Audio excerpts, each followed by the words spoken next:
Avant de passer à l'étude du terrain favorable à l'action des esprits séducteurs sur le croyant, examinons rapidement quelques-unes des conceptions erronées qui favorisent en ce siècle l'activité de l'ennemi, et voyons dans quelle mesure elles se basent sur les Écritures.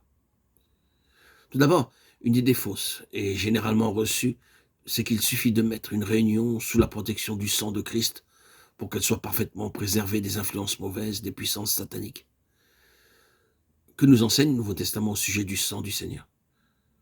Le sang de Christ nous purifie de tout péché. Si nous marchons dans la lumière et si nous confessons nos péchés. 1 Jean 1, 7, 9.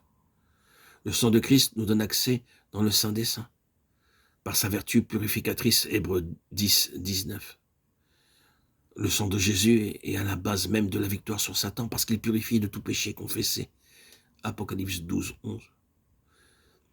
Mais nous ne voyons nulle part que quelqu'un puisse être mis au bénéfice du sang du Seigneur, indépendamment de sa volonté et des conditions où il se trouve devant Dieu. Si l'efficace du sang de Christ est réclamé sur une assemblée et qu'une seule personne donne prise sur soi à Satan, rien n'empêchera l'ennemi d'agir sur le terrain qu'il possède en cette personne.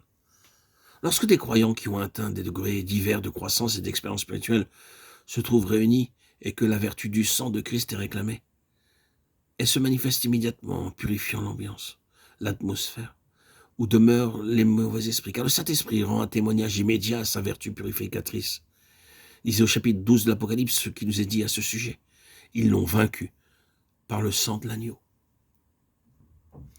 Toute conception erronée sur la vertu protectrice du sang de Christ peut donc avoir de très graves répercussions, puisque les fidèles peuvent se persuader qu'ils sont à l'abri des atteintes de Satan, quelles que soient leurs conditions individuelles vis-à-vis de Dieu.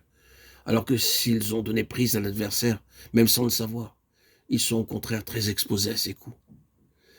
Une autre erreur courante, c'est qu'une saison d'attente doit précéder la descente du Saint-Esprit. Ici encore, nous trouvons des expressions et des théories qui égarent le chrétien et ouvrent la porte à toutes les séductions de l'ennemi.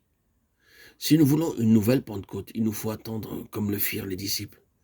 Tel fut le mot d'ordre que se passèrent les fidèles en s'appuyant sur Luc 24, 49 et Actes 1, 4. Et nous avons entendu jusqu'à ce que les incursions de l'adversaire dans nos réunions dites d'attente nous aient obligés à retourner aux Écritures pour les sonder sur ce point.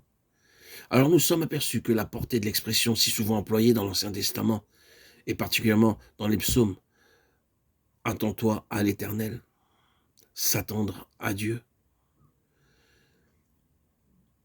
avait été forcée, exagérée. L'attente à Dieu pour qu'il répande son esprit s'était prolongée durant des mois et des années, alors que 10 jours seulement séparèrent l'ascension de la Pentecôte. Et pour quelques-uns, cette attente aboutit à une invasion d'esprit séducteur qui leur ouvrit brutalement les yeux. Que dit l'Écriture concernant cette attente de l'esprit? Les disciples attendirent 10 jours, mais nous ne voyons pas qu'ils attendirent passivement. Au contraire, ils s'adonnèrent à la prière, à l'oraison, jusqu'à ce que le temps fût venu de l'accomplissement de la promesse du Père. Cette attente que recommande le Seigneur, Acte 1, 4, n'est plus observée sous la dispensation chrétienne une fois que le Saint-Esprit est descendu. Nulle part dans les actes ni les épîtres, les apôtres ne recommandent aux disciples d'attendre, au contraire. Ils emploient à toute occasion l'expression « recevez », Acte 14, 2. Il est vrai que d'une façon générale, l'Église de notre siècle vit expérimentalement comme si le Consolateur n'était pas encore venu. Toutefois, ceux qui recherchent auprès de Dieu le baptême d'esprit ne se trouvent pas pour cela dans la position des disciples avant la Pentecôte. Depuis les jours de la première descente du Saint-Esprit, d'autres Pentecôtes ont visité la terre. Mais ce fut chaque fois sans cette attente préalable qu'observèrent les apôtres. Acte 4, 31. Le Saint-Esprit qui procède du Père envoyé par le Fils a déjà été répandu sur les enfants de Dieu, il est parmi eux. Il attend toujours prêt à se communiquer à tous ceux qui veulent le recevoir. Jean 15, 26, Acte 2, 33, 38, 39.